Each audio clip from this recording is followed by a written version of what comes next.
बिस्मिल्लाहिर्रहमानिर्रहीम। I am professor Abid Umar. आज बेटा 2020 सेशन में जो पेपर हुआ था, जिसमें जो है ना, ये पेपर ए है, बेसिकली पहला पेपर होता है पेपर ए, जिसके अंदर अनाटमी, फिजियोलॉजी, माइक्रोबायोलॉजी और बायोकेमिस्ट्री शामिल होती है। ठीक है ना। उसके 30 एमसीक्यूज़ हमने पार्ट 1 में जो है ना वीडियो में हमने डिस्कस कर लिए थे, फर्स्ट 30। अब रिमेनिंग 30 जो है वो एमसीक्यूज़ हम डिस्कस करने जा रहे हैं। बेटा ये एमसीक्यूज़ सुनना आपके लिए बहुत ज़रूरी है, क्योंकि ये आपको पेपर में बड़ी हेल्प करने वाले हैं। क्योंकि मैं कोशिश करता हूँ कि एक एमसीक्यूज़ के साथ साथ उसके इर्द गिर्द की सारी बातें बताऊँ, तो आपको इंशाल्लाह ये बहुत हेल्प करेगी। पहला एमसीक्यूज़ है, what chemical class of ephedra. Ephedra ना एक प्लांट होता है, एफिड्रा सैनिका एक पौधे का नाम है। हालांकि ये एमसीक्यूज़ कोग्नोजी का है, फिर भी ये इसमें आया हुआ है। बहरहाल चले हम इसको सॉल्व करते हैं। एफिड्रा सैनिका नाम का एक प्लांट होता है। ये प्लांट जो है, जो केमिकल इससे बनता है ना, वो अल्कलाइड नेचर का होता है। शायद आपने कभी नाम सुनो, एक मेडिसिन होती है एफिड्रीन, सूडो एफिड्रीन के नाम से। एफिड्रीन, ये ना आपने शायद नाम सुनो एरिनेक का, उसके अंदर पाई जाती है। आजकल तो बड़ी यूज़ होती है ज़ुकाम वगैरह के अंदर। तो साथ ही मैंने वो कटिंग भी लगाई है कोग्नोजी की बुक की, कि ये मुख्तलिफ ड्रग्स हैं। ठीक है ना, ये मुख्तलिफ ड्रग्स हैं, इनके ये केमिकल कॉन्स्टिट्यूएंट्स हैं। आज ये वाला आ गया तो इनमें से कोई और भी आ सकता है कि सिनामन का केमिकल कॉन्स्टिट्यूएंट क्या होता है, वो वोलेटाइल ऑयल होते हैं। एट्रोपा बेलाडोना का क्या होता है, वो अल्कलाइड होते हैं। ठीक है ना। तो यहाँ पे अब आप लिख सकते हो एफिड्रा भी आ जाएगा। ठीक है ना। तो ये कोई भी एग्जाम्पल जो है वो आप पेपर में पूछी जा सकते हैं। तो बेटा आपने इस लिहाज से इस सारे को ही तैयार कर लेना, ये आपका समझे एक एमसीक्यूज है। What is the correct chemical constituent of Atropa belladonna. देखा आगे ना, एट्रोपा बेलाडोना, इससे एक दवाई हासिल होती है, उसको कहते हैं एट्रोपिन। ये एंटीस्पास्मोडिक होती है, आइज के लिए भी ये इस्तेमाल होती है। Erythroblastosis fetalis is a disease of infant occur due to. बेटा ये कौन सी बीमारी है, ये ना एक, ये जो ब्लड ग्रुप होता है ना, जैसे ए नेगेटिव, बी नेगेटिव, ए पॉजिटिव, बी पॉजिटिव, ये जो पॉजिटिव और नेगेटिव है ना, ये पॉजिटिव और नेगेटिव, ये बेसिकली होता है आरएच एंटीजन की बुनियाद के ऊपर। आरएच एंटीजन की बुनियाद के ऊपर अगर देखो, फर्ज कर लो, मैं मिसाल के तौर पर आपको बताता हूँ कि नेगेटिव पॉजिटिव का फैसला कैसे होता है। फर्ज करो ये एक रेड ब्लड सेल है, ठीक है। अगर इसके ऊपर ए एंटीजन ऐसे लगा हुआ तो इसका ब्लड ग्रुप हुआ ए। अच्छा, इसी तरह अगर इसके ऊपर यूं लगा हुआ है बी, तो इसका ब्लड ग्रुप हो गया बी। ये ए और बी होते हैं एंटीजन। अच्छा, अब अगर इसके साथ ये आर एच भी लगा हुआ है तो बेटे ये हो गया पॉजिटिव, और अगर आर एच नहीं लगा तो ये हुआ नेगेटिव। मतलब आर एच लगा हो तो पॉजिटिव, ना हो तो नेगेटिव। अब मसला पता क्या होता है, बाज़ औक़ात ऐसा होता है कि एक मदर है, वो प्रेग्नेंट है, यानी उसको अभी बेबी होने वाला है। तो मसला ये हुआ कि जो बेबी है, जो फिटस है, ये जो इन्फेंट का लफ्ज़ इस्तेमाल हुआ ना, ये छोटे बच्चे के लिए इस्तेमाल होता है। ठीक है ना। ये वैसे वो बच्चा होता है जो पैदा हो चुका होता है, जो पैदा नहीं हुआ होता ना, अभी माँ के पेट में ही होता है, उसको फिटस बोलते हैं। फर्ज कर ले उस फिटस का ब्लड ग्रुप है पॉजिटिव और माँ का ब्लड ग्रुप है नेगेटिव, तो इन दोनों में रिएक्शन हो जाता है। उस रिएक्शन को ही एरेथ्रोब्लास्टोसिस फिटालिस बोलते हैं। फिटस देखो अभी बताया ना, ऐसा बच्चा जो अभी पैदा ही नहीं हुआ। ब्लास्टोसिस का मतलब होता है ब्रेक होना, टूट जाना। एरेथ्रो का लफ्ज निकला है रेड ब्लड सेल से, कि इसमें रेड ब्लड सेल टूट जाते हैं। तो जिसमें रेड ब्लड सेल टूट जाते हैं, तो आप ये देखो ना, ये दिया हुआ कि इसके अंदर रेड ब्लड सेल्स ब्रेक होते हैं। ठीक है ना। तो ये फिर कौन सी होगी, साइटोटॉक्सिक हाइपर सेंसिटिविटी या टाइप 2 हाइपर सेंसिटिविटी इसको कहा जाता है। तो इसका आंसर बनेगा बीटा। लेकिन बाकी हाइपर सेंसिटिविटी भी बेटे आपने याद करनी है। मसलन आज है कि किस में एनाफाइलेक्सिस होती है, तो आपको पता होना चाहिए कि एनाफाइलेक्सिस टाइप 1 हाइपर सेंसिटिविटी में होती है। हे फीवर किस में होता है, ये देखो ये लिखा हुआ है हे फीवर। ठीक है, ये बातें याद रखनी। एक्जिमा किस में होता है, ये याद रखना है। एरेथ्रोब्लास्टोसिस फिटालिस देखो बेटा, ये मेंशन किया हुआ है इसके अंदर, एरेथ्रोब्लास्टोसिस फिटालिस। एक ऑटोइम्यून प्रॉब्लम होता है आप ये देख सकते हो ना कि इसमें रोमाटाइड आर्थराइटिस ये एक ऑटोम्यून प्रॉब्लम है, डायबिटीज मेलाइटस एक ऑटोम्यून प्रॉब्लम है, वो टाइप 4 की वजह से होता है। रोमाटाइड आर्थराइटिस जो है बेटे वो टाइप 3 की वजह से होता है। ये आप ये जो मैं मेंशन कर रहा हूँ ना, ये भी याद करने के, हो सकता है आपके पेपर में इससे रिलेटेड एमसीक्यूज आ जाए, तो आपने इसको तैयार करना है। चले आगे चलते हैं। ये मैंने बात समझा दी आपको। Which body system act as the main defence, defence यानी आपकी हिफाजत करने वाला निज़ाम, आपकी बॉडी की प्रोटेक्शन करने वाला, बैक्टीरिया से वायरस से बचाने वाला निज़ाम आपका इम्यून सिस्टम होता है। आपका डाइजेस्टिव सिस्टम खाना हजम करता है, रेस्पिरेटरी सिस्टम सांस लेने में मदद करता है, रिप्रोडक्टिव सिस्टम नया जानदार पैदा करने में आपको हेल्प करता है। HIV, HIV जो है ना, HIV स्टैंड फॉर, HIV का क्या मतलब होता है? HIV, H mean human, I mean immuno deficiency और V मीन होता है बच्चे वायरस। बेसिकली ये एड्स पैदा करने वाला वायरस होता है, एड्स पैदा करने वाला, और इसकी बाकायदा एक क्लास होती है, उसको कहते हैं रिट्रोवायरसिस। रिट्रोवायरसिस, तो रिट्रोवायरसिस ये दिया हुआ है, तो इसका आंसर बनेगा बेटा बीटा। Which process you use to burn any organism और वेस्ट। देखो बेटा बर्न करने का एक तरीका होता है, ये सुटिक्स का क्वेश्चन है। बर्निंग जो है ना वो उसको कहते हैं इंसिरेशन। ये होता है बर्न करना, जलाना किसी चीज को, जैसे कोई रद्दी कागज वगैरह जला के वेस्ट कर देते हो। ऑस्मोसिस होती है movement of water through semi permeable membrane,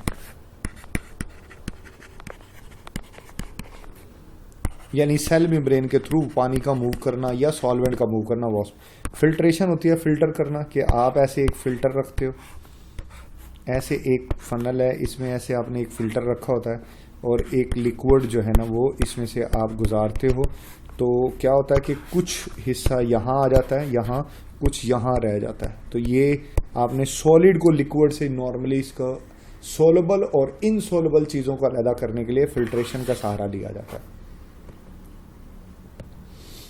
standard temperature use in autoclave बड़ा सिंपल है बेटा, 121 डिग्री सेंटीग्रेड इसमें इस्तेमाल होता है। सफेरिकल शेप, सफेरिकल होता है जैसे गोल जो शेप वाले होते हैं ना, ये कोकाई को बोलते हैं। एक हो तो ये सिंपल कोकस होता है, दो हो जाए तो ये डिप्लोकोकस होता है, चार हो जाए ऐसे 1 2 3 और ये 4 तो इसको टेट्राड बोलते हैं। चार आगे हों चार पीछे हों तो सार्सिना बोलते हैं। ऐसे गुच्छा हो अंगूरों की तरह तो स्टेफाइलोकोकस बोलते हैं। बिल्कुल ऐसे चेन नुमा हो तो स्टेप्टोकोकस बनते हैं। ये बताने का मतलब ये कि एमसीक्यूज आ सकता है। तो सफेरिकल बेसिकली होते हैं कोकाई और ये होते हैं rod shape, rod shape. Spiral ऐसे स्प्रिंग नुमा होते हैं, ये स्पाइरल है। जैसे स्पाइरिला है, स्पाइरोचीट है। स्पाइरिला थिक होता है, मोटा होता है जरा साइज में ना, स्पाइरोचीट थिन होता है, पतला होता है, स्प्रिंग नुमा। विब्रियो होता है कॉमा शेड। अगेन वही बात, दोबारा डिटेल इसलिए दे रहा हूं कि कोई किसी भी एंगल से आ सकता है क्वेश्चन। ठीक हो गया, चले।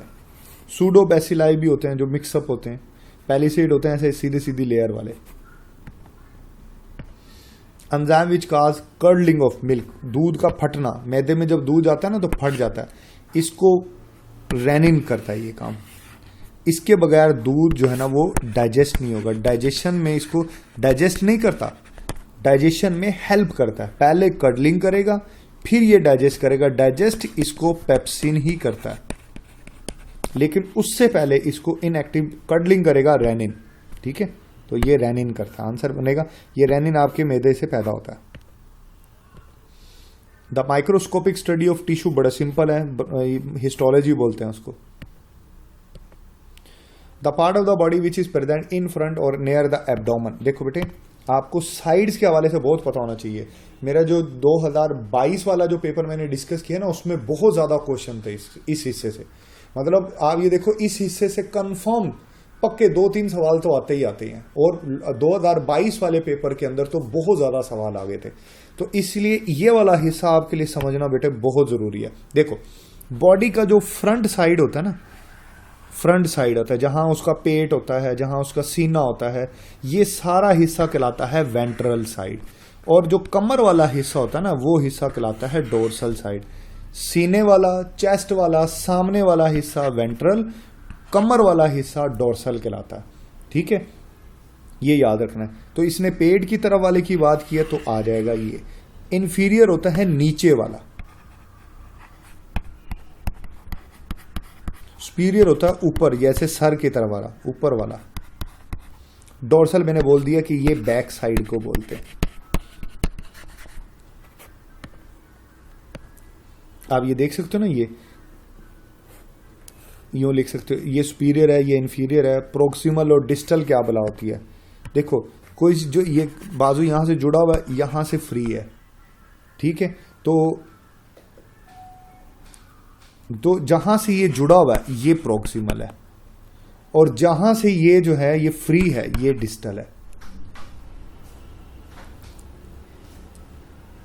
ये डिस्टल है, ये प्रोक्सिमल है। जहां से भी ये टांग यहां से जुड़ी है ये प्रोक्सिमल है, ये डिस्टल है। ये याद रखना। मतलब फ्री हिस्से से ऊपर वाला हिस्सा प्रोक्सिमल होता है, नीचे वाला डिस्टल होता है। फिर two body part that are present at the same side are called. देखो, दो बॉडी पार्ट जो सेम साइड पर है, यानी ये वाली टांग और ये वाला बाजू, इसको कहते हैं इप्सिलेटरल। और अगर ये उल्ट होता है, ये वाली टांग और दूसरी साइड वाला बाजू, इसको कहते हैं कॉन्ट्रालेटरल। दोनों एक ही साइड वाली सेम चीज हो तो बायलेटरल। सिर्फ एक साइड की एक चीज की बात हो रही है तो यूनिलैटरल होता है। तो यहां से अब आपको पता चलेगा ना, two body present at same side, two body part present at same side, यानी टांग और बाजू दोनों एक साइड की बात हो रही है, तो इसका आंसर बनेगा ये वाला।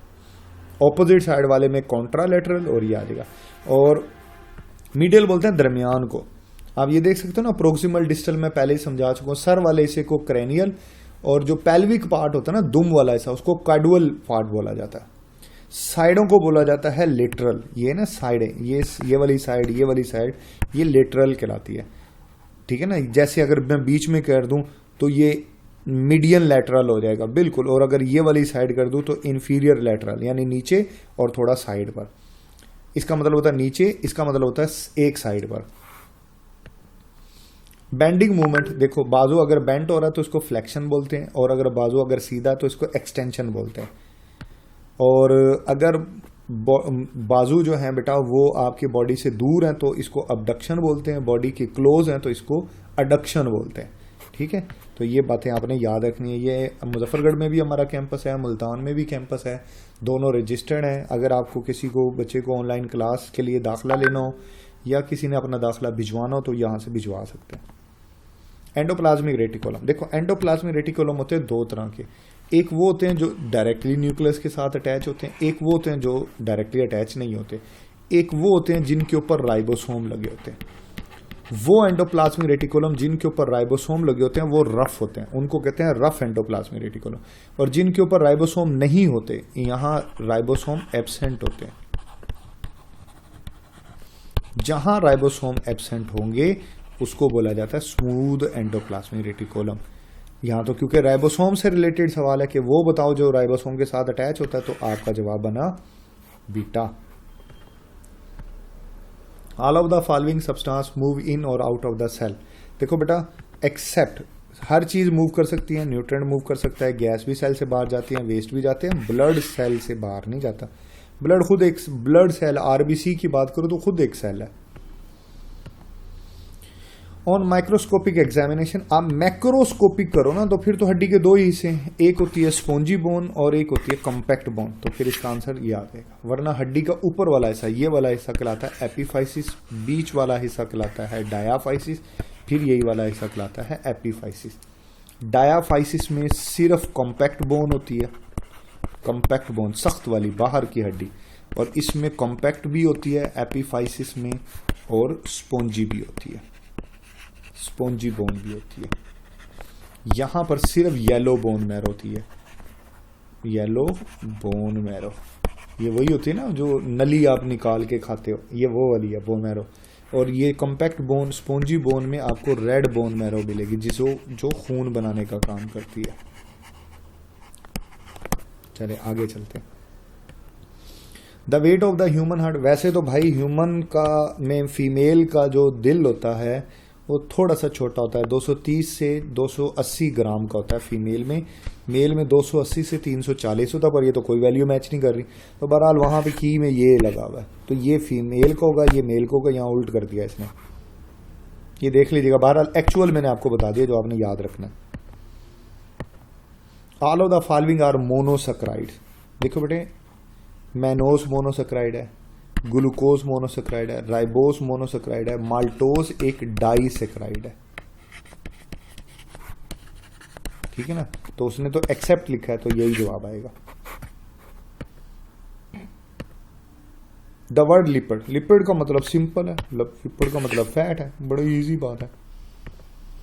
The word protein is drive from the Greek word proteios. Proteios का लफ्जी मतलब होता है प्राइम, फर्स्ट, प्राइम या बिल्कुल पहला, फर्स्ट, तो यही इसका जवाब बनेगा।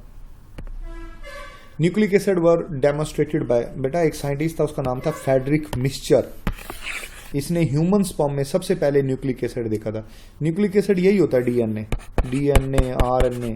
देखो ना, सेल होता है, सेल में न्यूक्लियस होता है, न्यूक्लियस में फिर क्रोमोसोम होता है, क्रोमोसोम में फिर डीएनए होता है, डीएनए में फिर जीन्स होते हैं। ये तरतीब भी देख लेना, एमसीक्यूज आ सकता है। सेल होता है, सेल में न्यूक्लियस होता है, न्यूक्लियस में क्रोमोसोम होते हैं, क्रोमोसोम बना होता है डीएनए और प्रोटीन का, और वो डीएनए मुश्तमिल होता है जीन्स के ऊपर। Enzyme act as, enzyme best जो एक्ट करते हैं वो 37 डिग्री सेंटीग्रेड पे करते हैं, और इस टेम्परेचर को आप नाम देते हो ऑप्टिमम टेम्परेचर का। Okay. A rich source of vitamin C. जितने भी सिट्रस फ्रूट होते हैं ना, सिट्रस खट्टे, जैसे ऑरेंजिस, लेमन, इसका सोर्स होते हैं, तो आंसर बनेगा beta. Diabetes mellitus, diabetes mellitus जो होता है ना, ये इंसुलिन की कमी से होता है, क्योंकि इंसुलिन ब्लड में जो शुगर होती है उसको डिक्रीज करती है, कम करती है। अगर इंसुलिन नहीं होगी तो ब्लड में शुगर बढ़ जाएगी, और उसी बीमारी को तो डायबिटीज मेलाइटस बोलते हैं। आंसर बनेगा बीटा। फैटिक मिक्सचर अगेन आया, न्यूक्लिक एसिड अभी हमने डिस्कवर किया था कि न्यूक्लिक एसिड फैटिक मिक्सचर ने डिस्कवर किया था स्पर्म में। Which enzyme catalyse the breakdown of sucrose. Sucrose जैसे नाम से ही पता लग रहा है, सबस्ट्रेट के साथ एज लगा दो तो इसका एंजाइम बन जाएगा, तो ये आएगा। तो ये माल्टोज के लिए, ये लैक्टोज के लिए, बड़ा इजी सा एमसीक्यूज है। पायरोजन, पायरोजन ना कुछ केमिकल्स होते हैं जो कि बैक्टीरिया और डब्ल्यूबीसीज का जब आमना सामना होता है, दोनों एक दूसरे पे हमला करते हैं, डब्ल्यूबीसीज मारना चाहते हैं बैक्टीरिया को, इसके रिजल्ट में कुछ केमिकल्स पैदा होते हैं जो इनको पायरोजन्स कहा जाता है। ये पायरोजन्स आपकी जो हाइपोथैलेमस होता है उसके सेट पॉइंट को डिस्टर्ब कर देंगे, क्योंकि हाइपोथैलेमस जब डिस्टर्ब होता है तभी फीवर होता है, और फीवर को मेडिकल की जबान में पायरिक्सिया कहते हैं। क्या बोलते हैं? पायरिक्सिया, यानी बॉडी का टेम्परेचर का बढ़ना, rise in body temperature. Answer बनेगा beta. The term bacteria was coined by Frederick, French biologist. ये कैसमीर बिवाइन लिखा हुआ है यहाँ, तो आंसर यही बीटा बनेगा। ये रट्टे वाला सवाल है, देख लेना इसको। फादर ऑफ माइक्रोबायोलॉजी, ये एंटोनी वॉन लेवनुक इसको कहा जाता है। The type of cocci which divide randomly and form irregular shape. देखो बेटा, इरेगुलर शेप ये रहा, ये स्टेफाइलोकोकस, ये ग्रेप्स की शक्ल में होता है, ये इरेगुलर होता है। ये चार होते हैं, इनको टेट्राड बोलते हैं, और ये स्टेप्टो, चेन की शक्ल में जो होता है स्टेप्टो, ये 8 होते हैं जिनको सारसीना कहा जाता है। यहाँ पर बेटे हमारे एमसीक्यूज हो गए मुकम्मल। इसको आपने बड़ी डिटेल से इसको सुनना है, एक दफ़ा नहीं सुनना, 2-3 दफ़ा सुनना है, रजिस्टर साथ रखना है। ये आपके आने वाले पेपर्स के अंदर बड़ा ही हेल्पफुल साबित होने वाला है। बाकी इंशाल्लाह जितने पेपर हो चुके हैं एनटीएस के, हम कोशिश करेंगे कि सारे के सारे आपको डिस्कस करा दूं, ताकि जब आप पेपर में बैठो तो आप बिल्कुल ब्लैंक ना हो, आपको बहुत सारा कुछ आता हो। ये सब कुछ आपकी हेल्प के लिए बेटा। अगर आपको ये टॉपिक अच्छा लगा तो हमारे लिए दुआ में ज़रूर याद रखिएगा। बहुत बहुत शुक्रिया। अल्लाह हाफिज़।